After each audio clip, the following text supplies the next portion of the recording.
괜찮아. 괜찮아요. Anjay. Assalamualaikum warahmatullahi wabarakatuh. Welcome to my learning video. I'm Mulan Tristi Arli from Management Class 22A. Today I will explain an important topic, which is the importance of feedback, the types of performance feedback, and the perceived place of giving effective feedback. I hope the explanations will help you to better understand why feedback is essential in the workplace and how to deliver it properly. Let's start the explanations. Why is feedback important? Feedback plays a very important role in the workplace because it helps individuals and teams to continually grow and improve. There are four main reasons why feedback is important. Improving individuals' performance.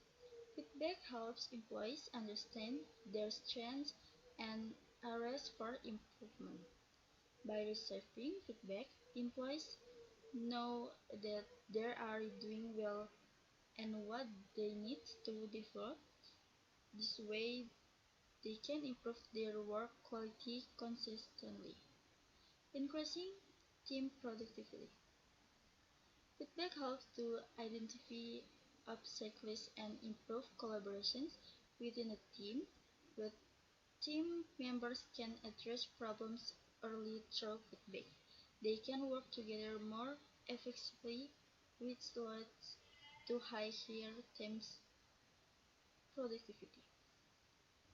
3. Supporting career development.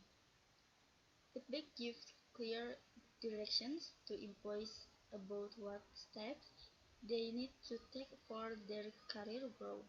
It provides useful input so that employees can plan their future and prepare for higher roles or responsibilities. Creating a learning culture. Regular feedback encourages continuous learning and adaptations. When feedback is part of the company culture, everyone becomes more open to improving themselves and learning from experience. Definitions and types of performance feedback. 1. Formal feedback. Formal feedback is given during manual performance review. These types of feedback is structured and based on specific goals and performance metrics that have been set in advance. Formal feedback provides a comprehensive evaluation of an employee's performance. 2. Informal feedback. Informal feedback happens in daily interactions and usually given directly and spontaneously. For example, a supervisor can give instant praise or correction when an employee is working. Informal feedback is helpful for quick improvement and motivation because it happens in real time. And 3. Involves multiple people such as co-workers, supervisor, and subordinates. This method gives employees feedback from various perspectives, making it more comprehensive and balanced. Principles of effective feedback. To make feedback truly effective, there are four principles we must follow. 1. Specific. Feedback should focus on clear behavior or results, not general comments. Avoid giving vague statements like, your work is not good. Instead, give specific examples such as, your report yesterday was incomplete in the data analysis sections. 2. Timely. Feedback should be given immediately or soon after the event occurs. This ensures that the feedback is still relevant and fresh in the recipient's memory.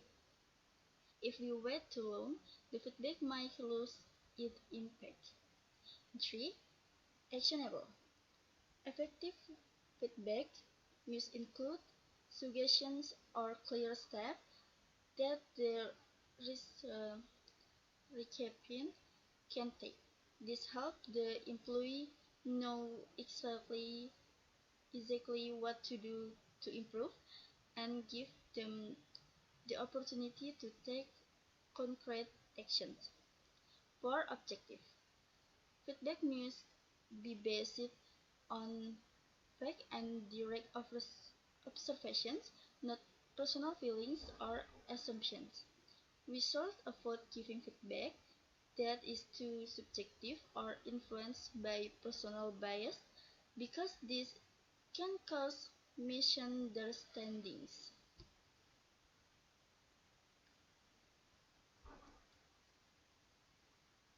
Now I will explain how to provide constructive feedback.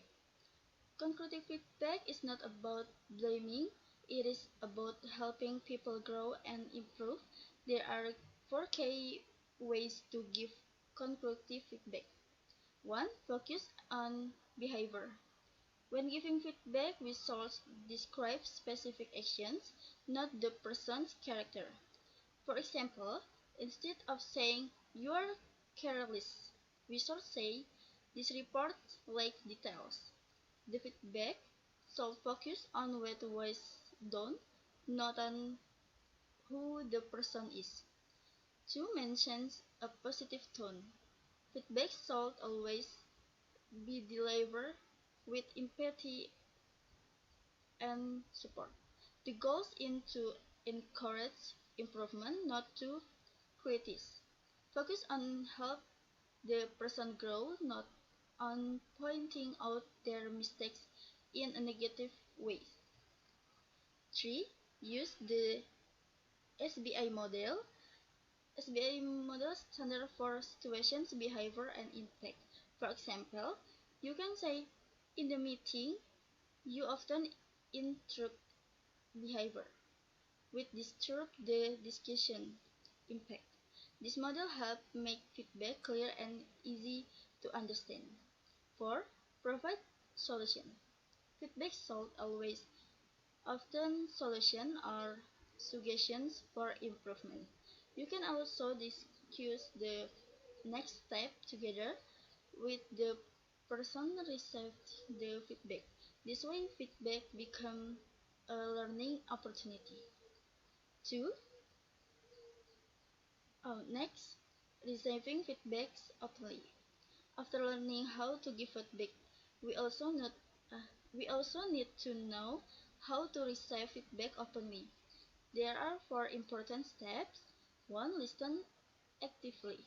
When someone gives feedback, we need to focus on what is being said without interrupting. Avoid thinking about your response while they are still talking. Just listen carefully and understand the message. 2. Ask clarifying question. Make sure you fully understand the feedback. You can ask questions like, can you give me a more specific example?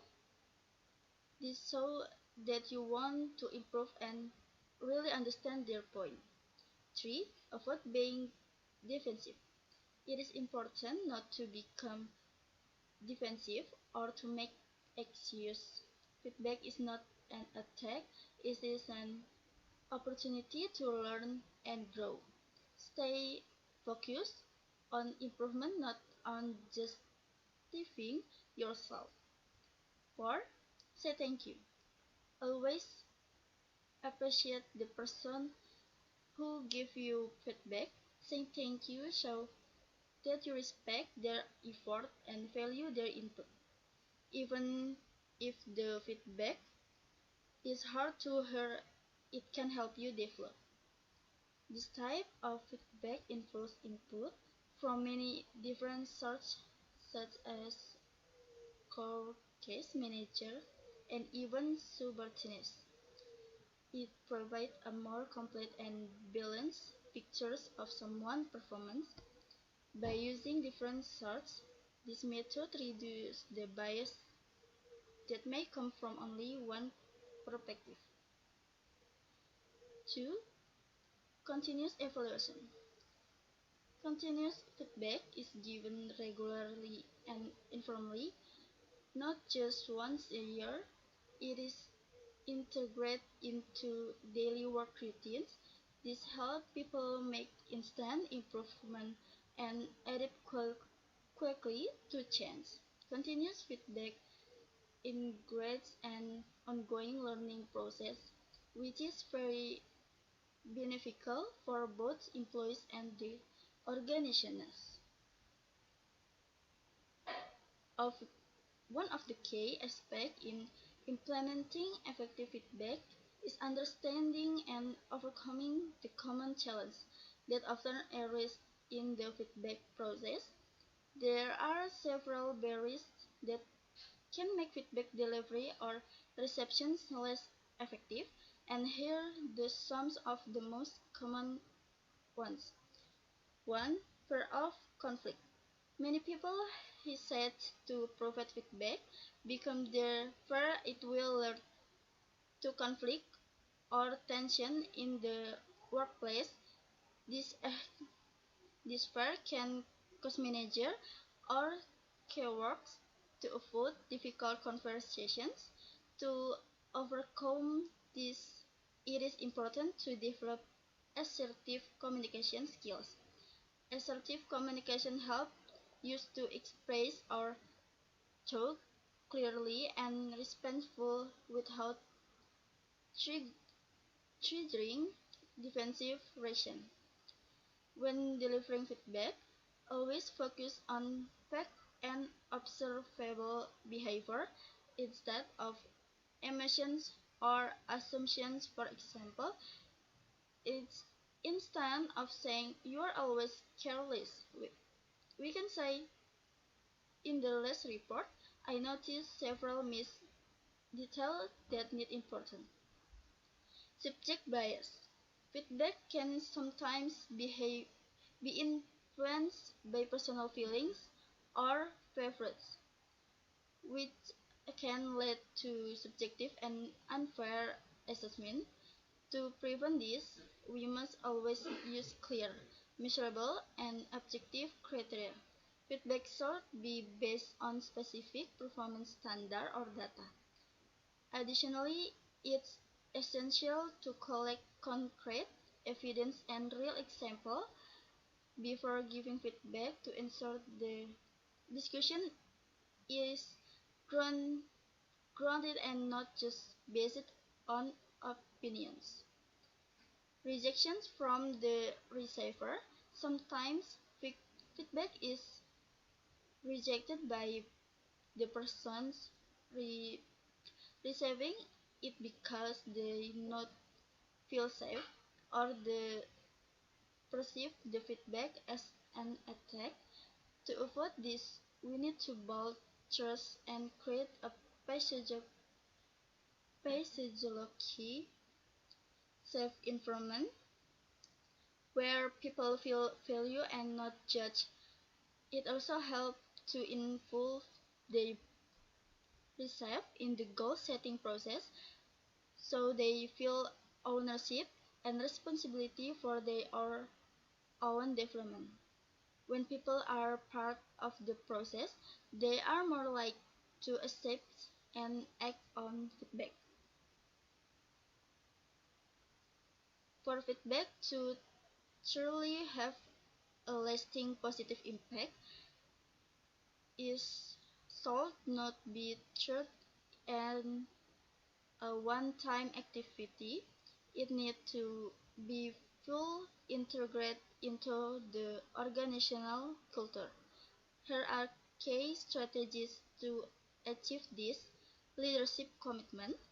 Leaders play a critical role in shaping feedback culture. They must lead by example by actively giving and receiving feedback in an open and respectful manner. When leaders demonstrate the importance of feedback, It encourages all employees to adapt to the same practice. Leadership commitment is the foundation of creating a healthy and sustainable feedback environment. Ongoing training. Providing continuous training on feedback skill is essential. This training should be accessible to all levels of employees, not just manager. Through consistent training, feedback will become a natural and comfortable part of daily interactions, not just sometimes that happen during annual performance review. Recognition and appreciation. When improvements are made as a result of feedback, it is important to acknowledge and celebrate the success. Celebrate progress, foster a positive feedback loop, and creates an environment where people feel valued and encouraged to grow. To support an effective feedback culture, organizations should utilize proper system and perform to document and track feedback. Technology can make feedback easier to provide and more consistent across teams. With the right tools, organizations can ensure that feedback is not lost and that improvement plans can be effective follow up. In conclusion, performance feedback is one of the most powerful tools an organization can use to drive growth and success. When applied correctly, feedback helps build a productive, positive, and supportive work environment. It supports not only the development of individuals employees, but also the growth and continuous improvement of the organizations as a whole. We must remember that feedback is not a one-time event, but rather an ongoing process that requires commitment and consistency. By practicing effective feedback, we are not only improving performance, but also strengthening teamwork, trust, and communication across the organizations. Thank you so much for watching my learning video. I hope these explanations help you to understand why feedback is important and how to give it effective in your team or organizations. Please remember, feedback is not only about pointing out mistakes, it is about helping each other grow, develop, and become better. See you in the next learning sessions and good luck. Wassalamualaikum warahmatullahi wabarakatuh.